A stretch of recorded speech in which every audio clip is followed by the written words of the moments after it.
Hello students, this video is dedicated to a review of the second Sunday summaries which were just submitted.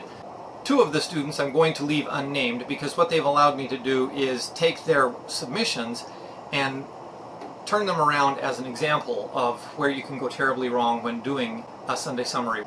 So what one student provided me with was a submission where they tried to apply this philosophy religiously. When you think about it, the philosophers of the Renaissance era were radicals.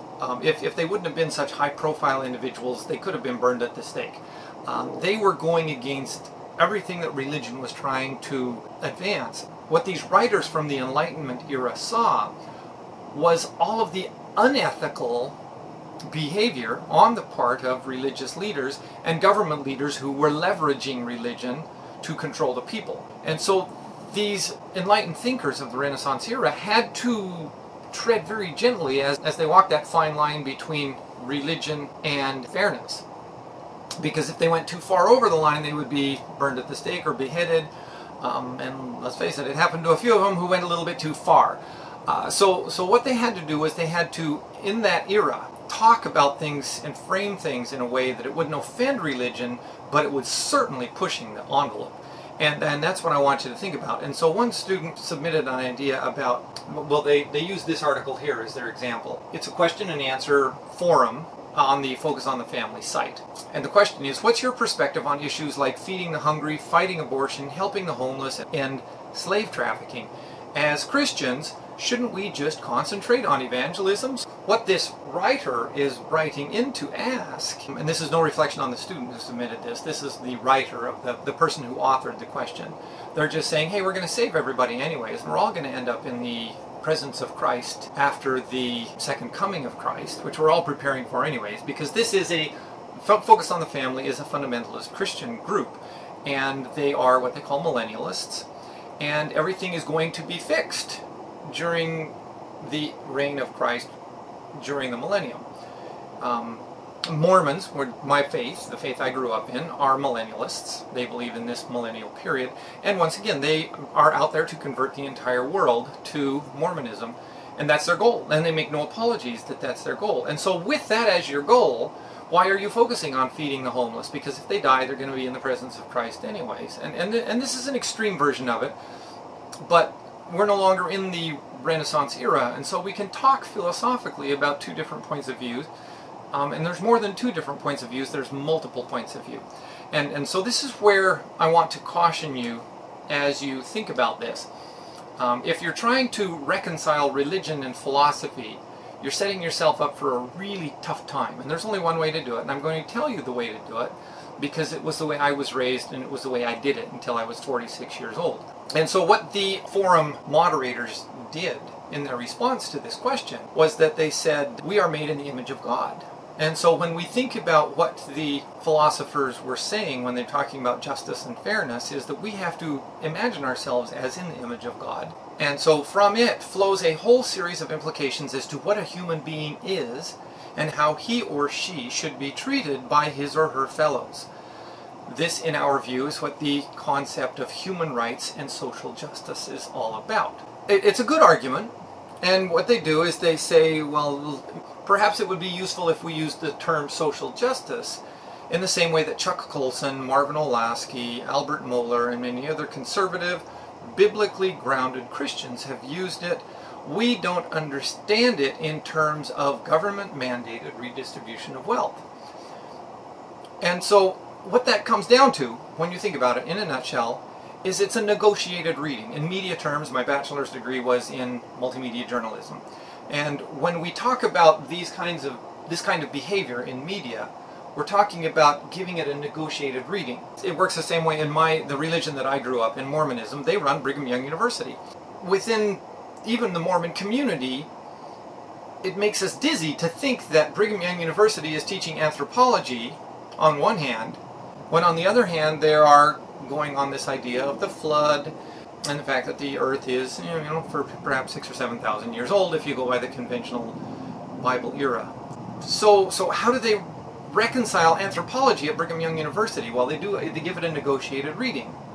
And it goes along the argument that, well, if God assembled in the Mormon scripture, it says, "Yonder is matter unorganized. Let's go and assemble a world."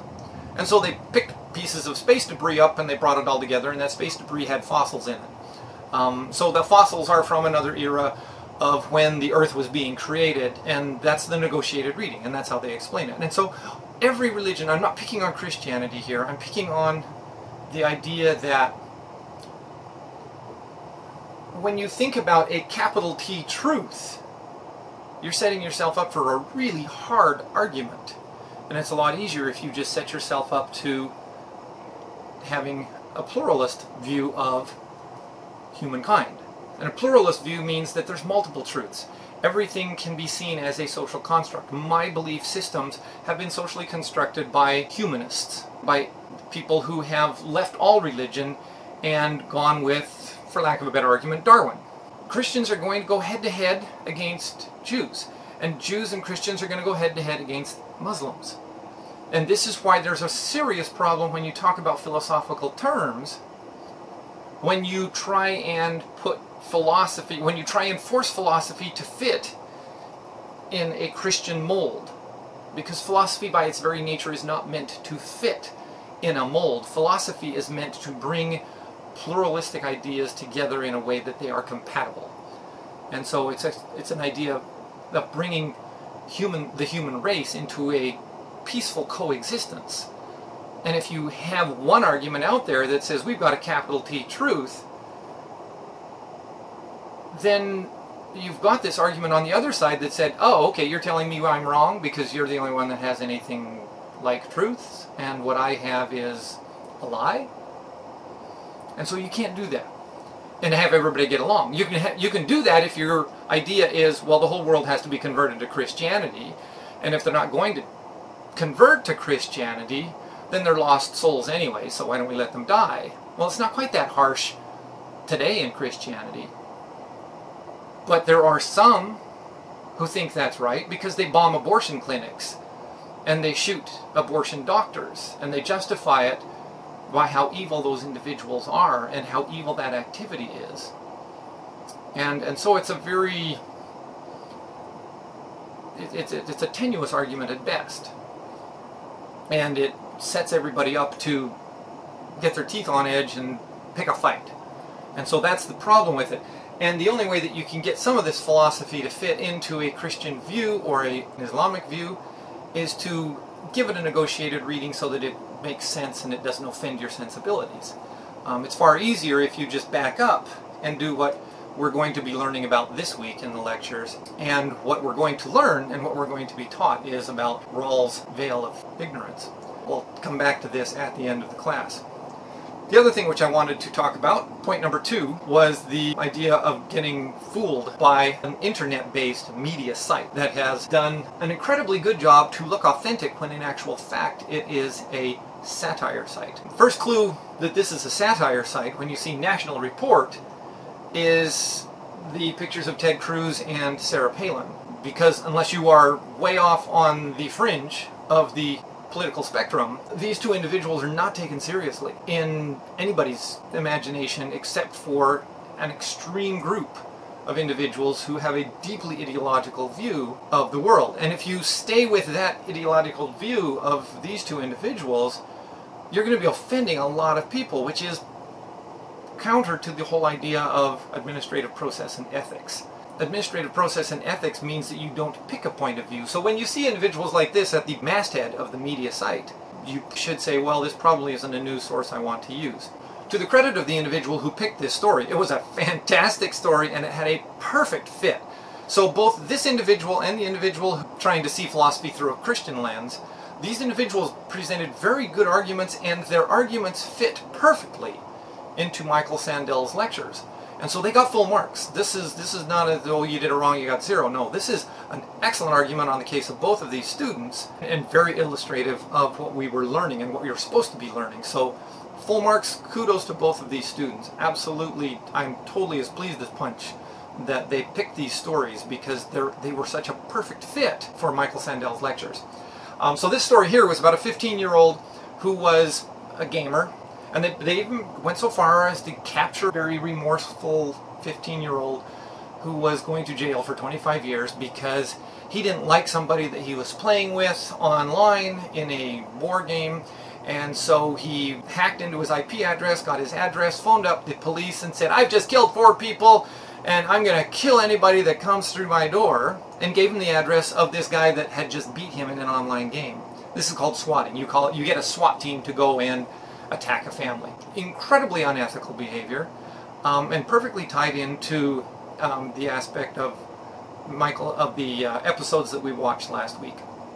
By this phrase right here, ignorance of consequence because of lack of thought absolves no one, the judge told Horner, the supposed fictitious 15-year-old kid. Thinking that your actions were only a prank did not make them only a prank. This was consequentialist behavior. He had done something, supposedly in the story, he had done something which got the other gamer's father injured when the SWAT team burst through the doors, caused lots of property damage, frightened everybody out of their wits, and all in order of a prank. Well, he didn't think through the consequences, and that was why it was such a great story. When you doubt a story, if it seems way too sensationalist, or if it seems just a little off, if there's something about it that makes you just think, oh, this is just a little too much like a soap opera, it probably isn't true. And there's 5 or 6 really, really popular sites out there that do this. They create these satire stories, and they make people think they are real stories. And they get shared on Facebook and social media, and Twitter goes crazy with them. Oh my God, did you see this 15-year-old kid got sent to jail for 25 years? And everybody just thinks that's incredibly unjust, especially if it's on a site that features Sarah Palin and Ted Cruz. Because they are the people that cater to, well, the states' rights people who will take their guns and go visit a ranch in Nevada because the rancher wants to graze his cattle. That's how they drive so much traffic to their site. If you notice on the site, they had 222,000 shares on this story. So 250,000 people saw this story and shared it thinking, oh my gosh, this is so unjust. And that's exactly what they wanted you to think. It was unjust. It seemed a little unfair, and it was very controversial. So what you have to think about is, you go to Snopes.com and just type in the headline or some features of the story, and Snopes will give you a false or a true rating on that story, because Snopes goes into depth to find all of these internet hoaxes. And here Snopes puts in here very clearly, it was a political satire web publication. National Report publisher Alan Montgomery has also stated to the legitimate press that in no way should anyone construe the National Report as real news. There you have it. And that's on Snopes. They get all of the traffic to their web page by debunking all of this kind of stuff. So now let's talk about episode 3 and episode 4 of Justice with Michael Sandel. Here's the, we're going to now talk about the stories that 3 of you sent in, and I'm going to play audio clips or read from the material that's been sent in. Marina provided us with a good example of how to do a PowerPoint for a Sunday summary. You'll see the little speaker up here. That tells me that Marina embedded her audio right into the PowerPoint.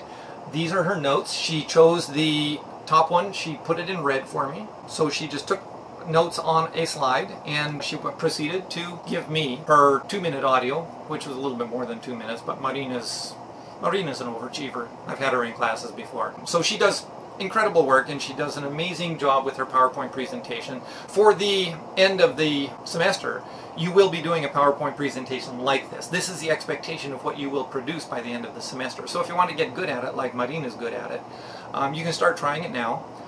So I'm going to show you an actual, I put the camera up in front of my iMac so that you can see what her slides look like and how it plays when I hit the play button. And then I flip back so that you get some better visuals as well. So here's Marina.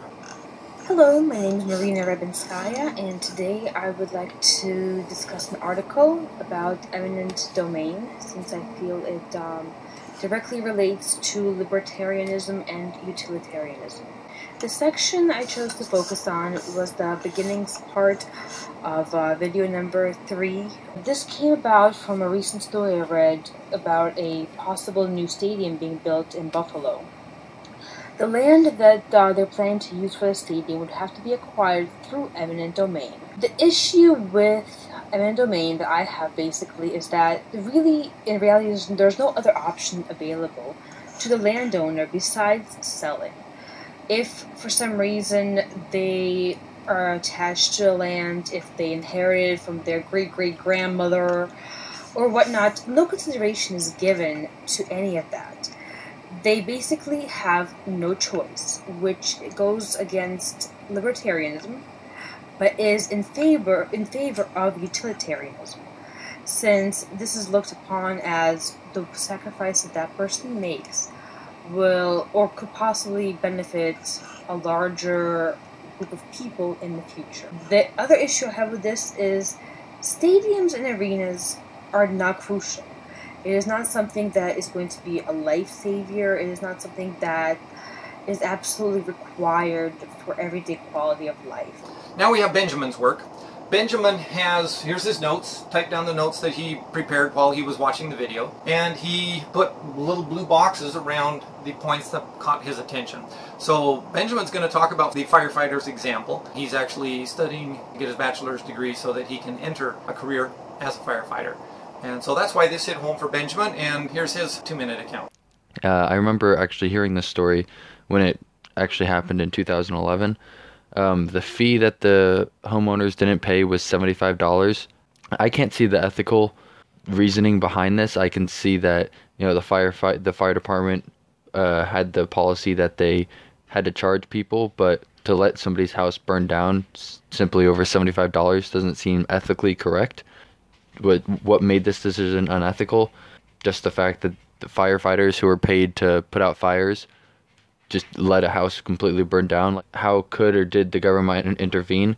This is basically because the fire department was privatized, that they were receiving individual payments from each individual person. So if the government kept all fire departments in all states completely publicly owned, then this wouldn't happen.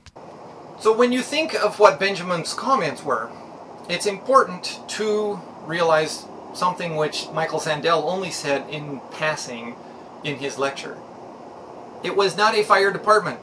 And Benjamin referred to this in his audio by saying, you know what, wherever there is fire protection, it should be a government function. So Benjamin is solidly on the idea that firefighting is so important that it cannot be rationed based on whether people pay their dues or not. Because it doesn't make any sense to have a fire truck show up at a fire only to make sure it doesn't spread to people who paid their dues. But that is perfectly acceptable behavior for a corporation.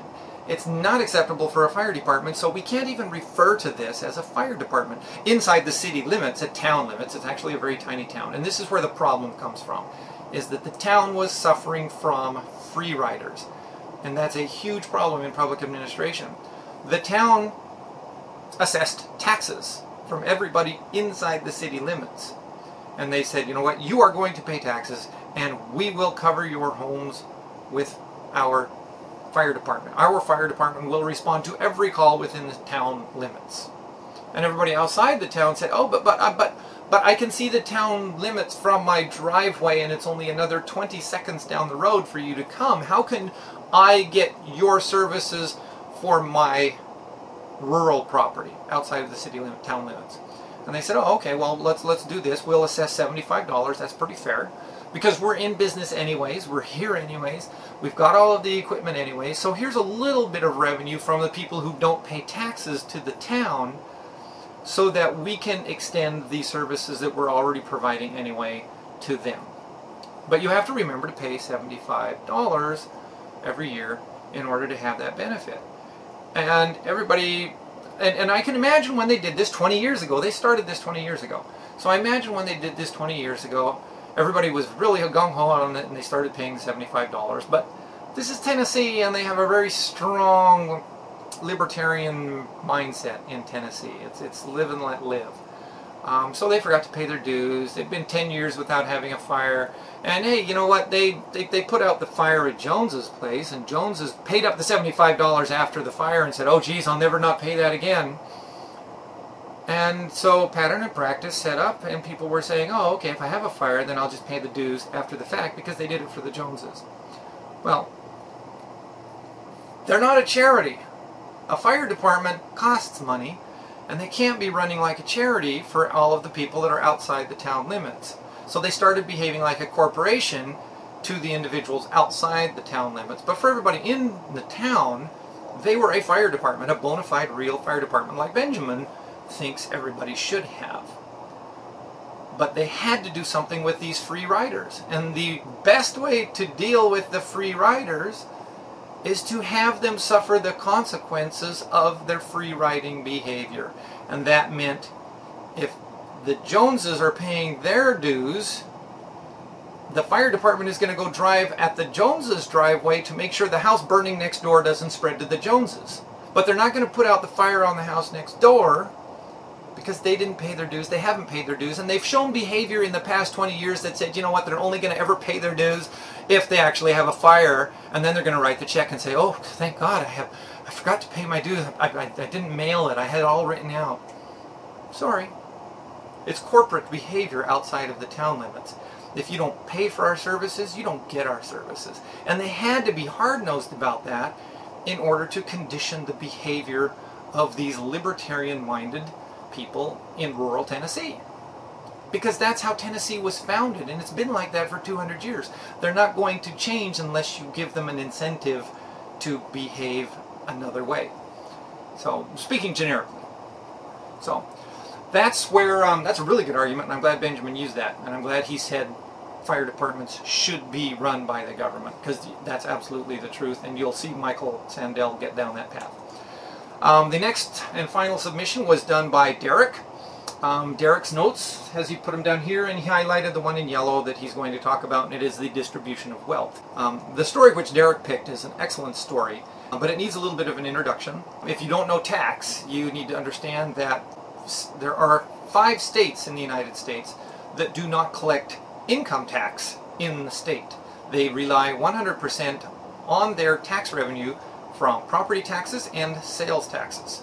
Florida is one of those states, but the specific example, which is the worst in the United States for a regressive tax system, is Washington State. There's 2 ways to look at taxes. Progressive taxes do a good job of redistributing the wealth, and they try and distribute the burden of taxation as a percentage rather than as a dollar value. The necessary information you have to have in order to understand the story that Derek talks about is that if you have an 8% sales tax and you have a family that's making $20,000 a year with 2 children, they're going to be buying shoes, clothes, books, school supplies, gas, everything else that has taxes out of $20,000 a year.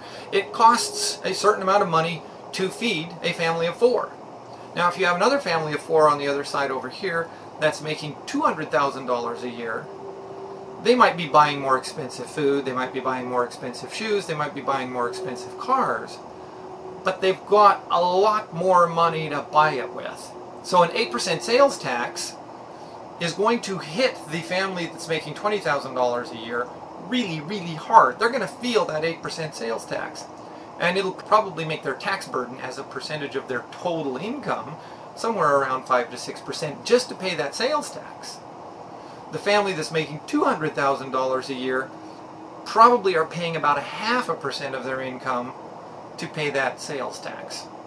So this family here is paying 4 or 5% of their real dollar value in taxes, sales taxes, and this family over here is paying 0.5%. Now, when you add in property taxes and everything else, it gets much more disproportionate yet, even still. And this is the story that Derek has. The article I chose this week specifically dealt with the state of Washington and a number of other states in which had tax inequalities between the wealthy and the poor. The taxes that were imposed among the poor population varied between 11 and 13% of their income, while the wealthy population only paid 2% to 5% of their earnings. Therefore, this tax policy significantly affected the poor rather than the rich.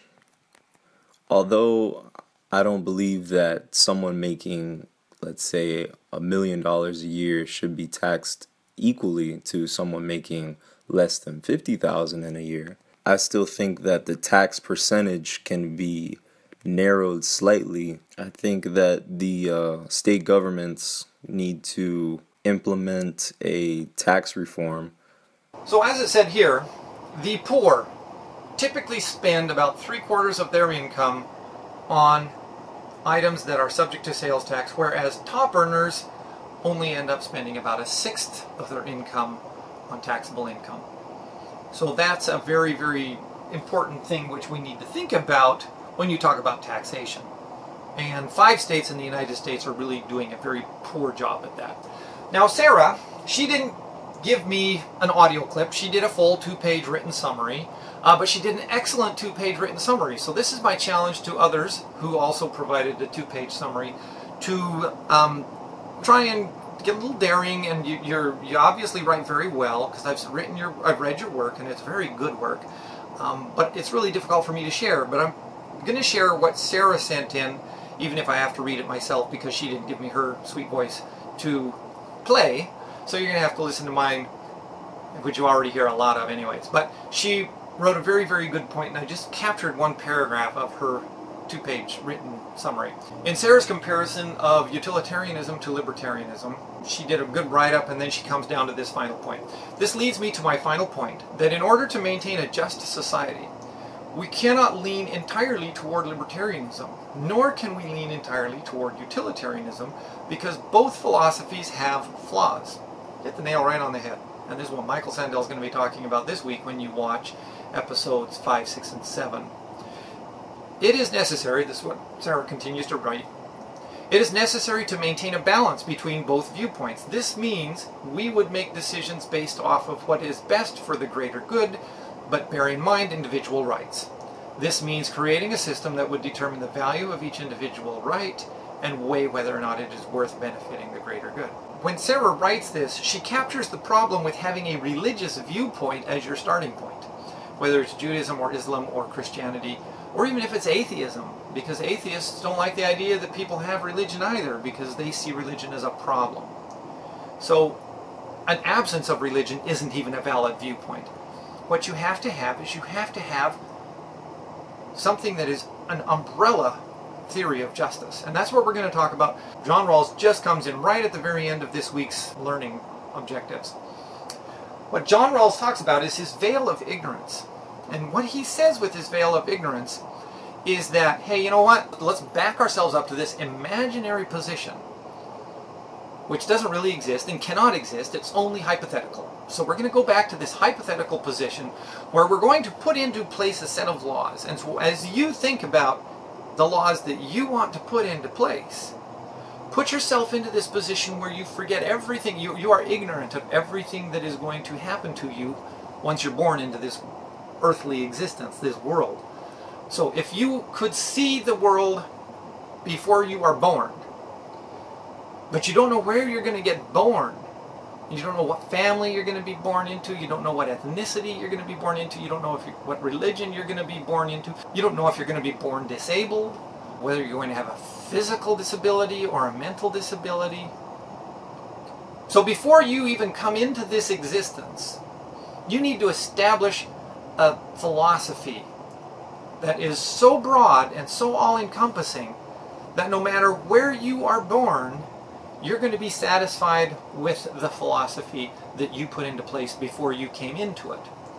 So that means for a white, heterosexual Christian male, arguably the most privileged position in the United States and Western Europe, if you are going to be born a white, heterosexual Christian male, you're fine with things just the way they are because the world is your oyster. But if you are going to be born with deformed legs, and you're going to be in a wheelchair the rest of your life, would you establish the same theory of justice as you would if you are looking at it from a standpoint of a white, heterosexual Christian male? If you knew you were going to be born gay, would you have such a strong position against same-sex marriage? Focus on the Family spends millions of dollars a year fighting the idea of marriage equality, because arguably nobody in the Focus of the Family organization gives even a thought about what it's like to be born gay, because they don't think you're born gay. They forget this idea that John Rawls argues called the veil of ignorance. When the judge in Utah ruled on the unconstitutional nature of the ban against same-sex marriage, he wrote in his opinion that it is not the Constitution that has changed. He's saying, Judge Shelby said, you know what, I'm not reinventing the Constitution. He says the Constitution is the same Constitution, so the Constitution hasn't changed.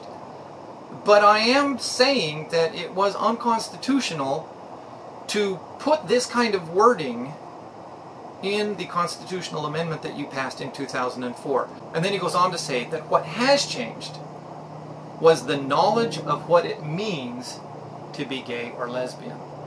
So the Constitution didn't change, but our knowledge changed.